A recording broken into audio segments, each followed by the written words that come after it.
Yo guys, what's up? It's Gaz. Welcome to the Warframe video. So today I've got a Basmu Riven video for you. And if you don't remember from the previous video, the Basmu is the new rifle that comes from the Scarlet Spear event. It takes 15,000 credits to buy it. It's a new sentient weapon.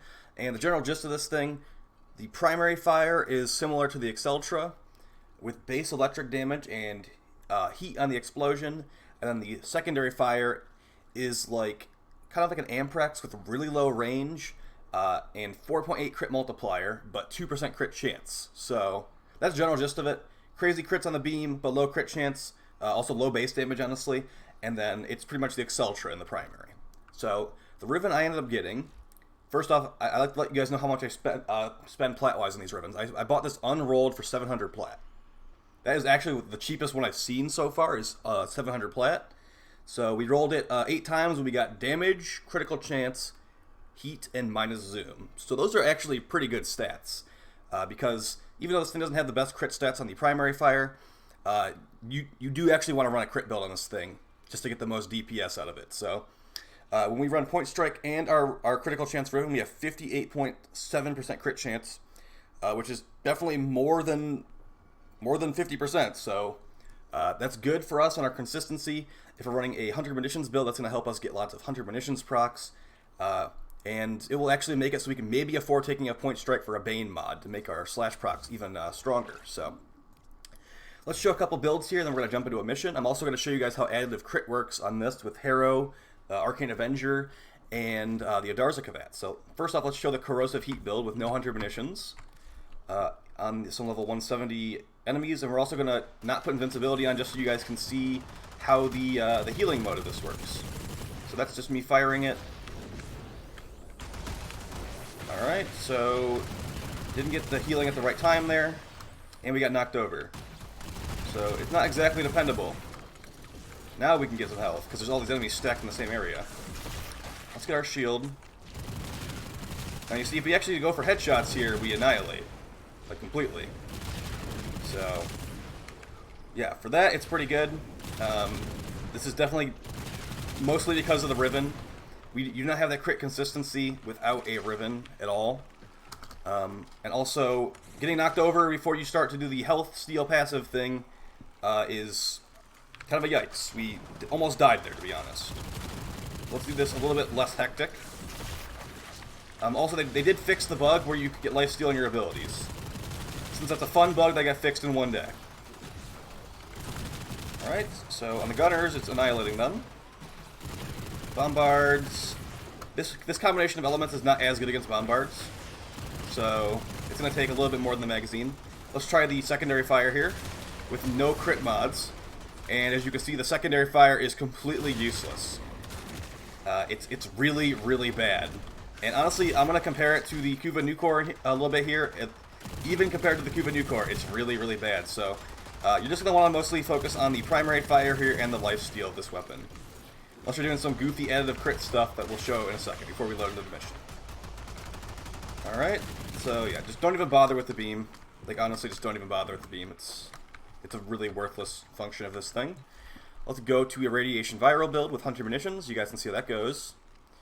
We are not going to run a Bane mod currently, although the Bane mod does help with the bleeds a lot. So, you know what, let's actually just do it. We'll get less crit consistency, 36% crit chance. But when it does 100 munitions proc, it's going to be really, really deadly. I'm going to grab another Shield of Garuda, too, so we can just not instantly die. Alright, so the beam is still going to be worthless with this build. Headshots in there. Now, those are pretty chunky slash procs. And this is not a good element. This is Radiation Viral. Since we have heat on our Riven, we're actually going to be forced to get something with heat on it for the primary fire, which is fine. We have Radiation Viral on the primary, and then I believe it's Radiation Viral on the laser as well. So, slash proc's pretty juicy. Bombard should die really fast. That was like 3 bullets, and he died. This is with no point strike currently. So we're trying to get lucky here. Let's get some health. Full heal from that. Like I said, we're going to go on a mission after this. And I'm going to show you guys how it works with Harrow and additive crit. We're currently not running Avenger, but I usually am always running Avenger. So yeah, this thing gets a lot better with a Riven, for sure. It's kind of like just like an okay weapon without a Riven. When you put a decent to good Riven on this thing, it's going to really shine. Although I'm going to prefer the Corrosive Heat build, personally. Just because it feels more consistent. Alright, so I'm going to go grab my Cat, but while we're doing that, I'm going to play the additive crit clip.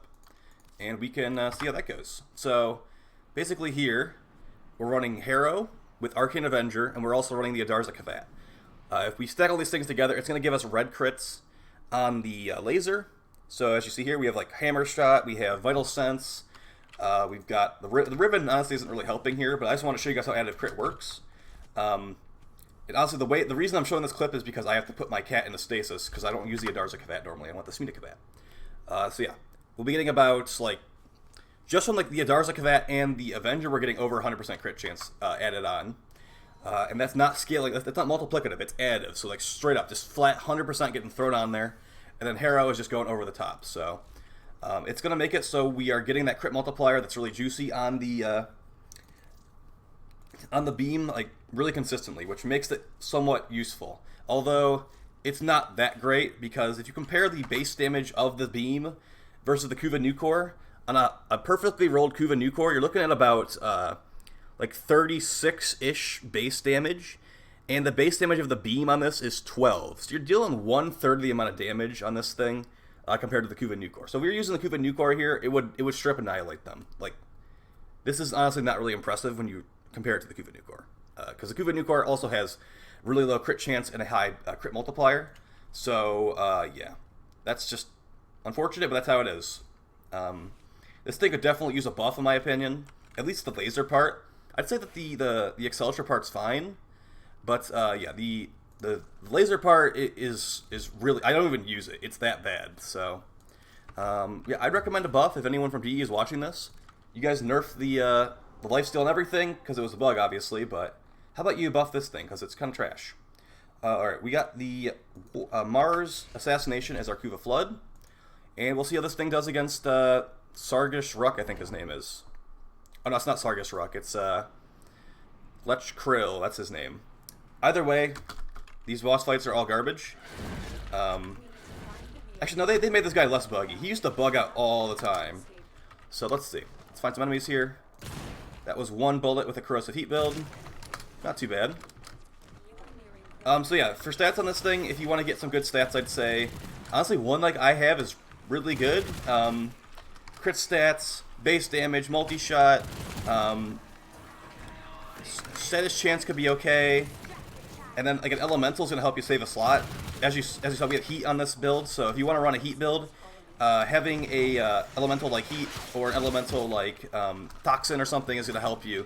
But do keep in mind, if you're running like a cold elemental, it's going to lock you into some builds you might not want to run. So, because the electric can combine with cold on this thing and give you magnetic, which I don't really know many people that mod for magnetic at all.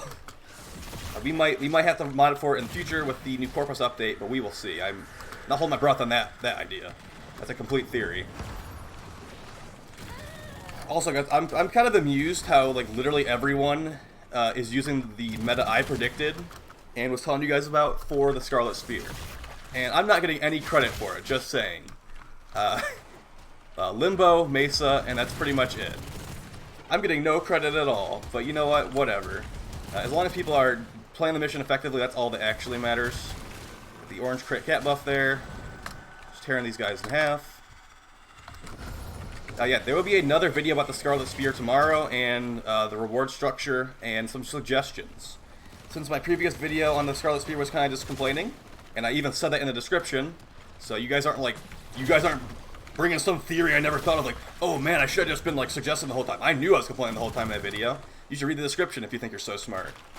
So yeah, there will be a video about the rewards of the Scarlet Spear, and basically how they could have maybe added a couple things in there to make it more enticing, and maybe make it where people who are already arcane farmers, like those Eidolon hunters, maybe had a reason to do it.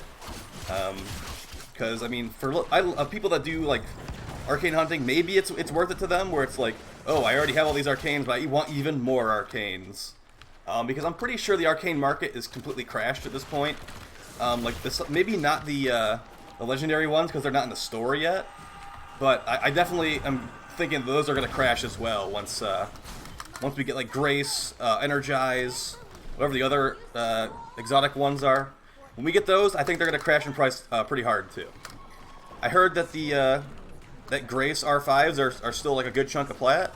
But yeah, I wouldn't expect that to last for very long, to be honest. If we could just easily farm it with like AFK Limbo, there's people like literally like, setting up stuff to just do that like really quickly. So keep that one in mind. Also, there's people with tons of points hoarded. So once we finally get Energize and Grace in the store, yeah, there's gonna be a lot more of those in the wild because you'll get a guaranteed drop of it. I'm expecting honestly like 4,000 or 5,000 for one legendary R0.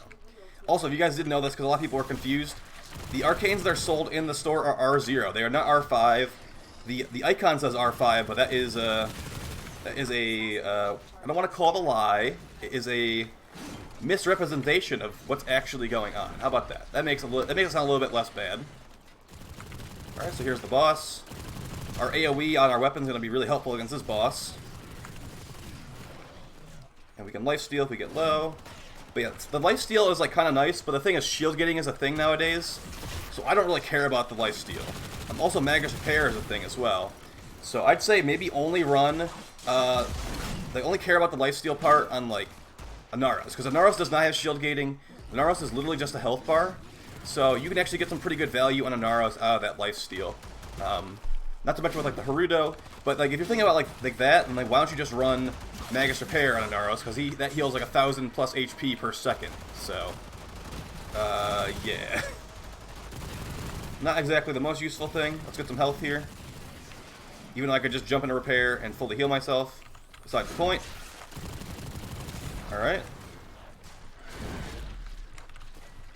Cut myself and bleed from the insanity. There we go. Alright.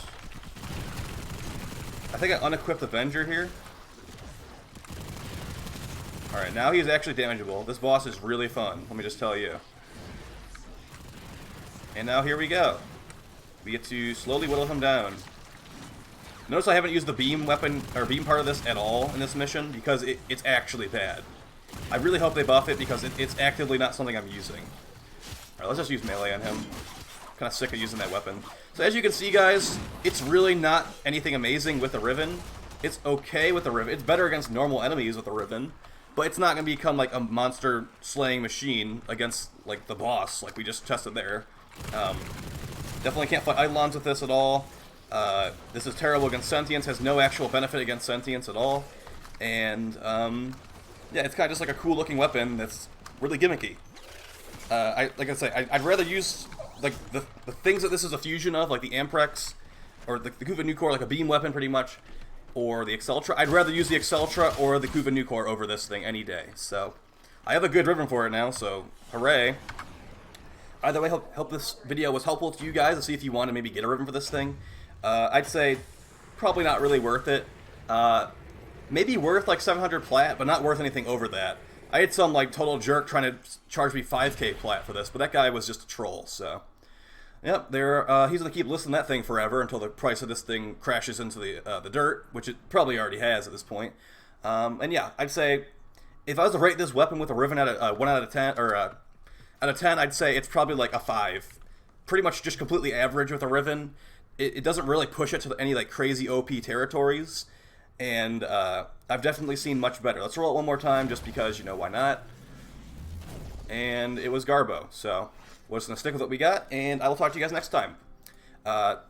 Please make sure, if you are enjoying the videos, to sub to the channel. I want to get to 10k subs by the end of the year, if possible.